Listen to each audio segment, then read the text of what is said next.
Three, two, one. So ayan, for today's video tayo, late na nga pala itong upload na to. Ngayon gagawa tayo ngayon ng realism tattoo mukha ni Papa Jesus. Yun ay patatato ni Kuya.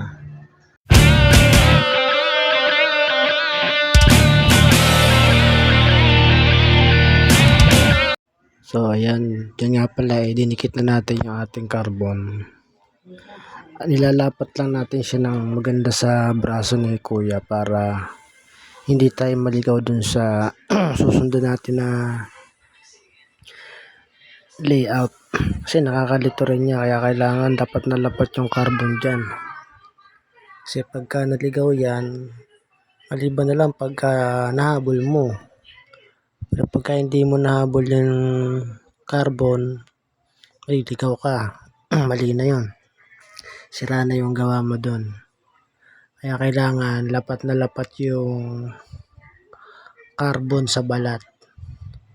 So ayan na nga, tatanggalin na natin yan at tayo ay magsisimula na magdudot sa balat ni Kuya. Ayan, tapos na nga po tayo dyan mag-carbon, ay dikit na nga po natin sa balat ni Kuya at magsisimula na po tayo dyan mag-shading. Simulat sa pulpo hanggang katapusan, shading pong gagamitin natin dyan. Saka na po tayo gagamit dyan ng pang lining doon sa pang highlights na kulay puti. Yan, konting pahinga lang muna tayo at syempre kailangan nating papahinga si Kuya. At ayan, nasa kalagitnaan na po yung ating session at malapit na tayo matapos. Konti na lang at matatapos na yung ating tattoo. Ayan, konti na lang. Nasa taas na tayo sa may nauna ni Papa Jesus at malapit na matapos. At pagkatapos niyan ay tayo po ay mag-highlights na tulad nitong nasa baba. Makikita niyo na lang po ang katapusan ng ating obra.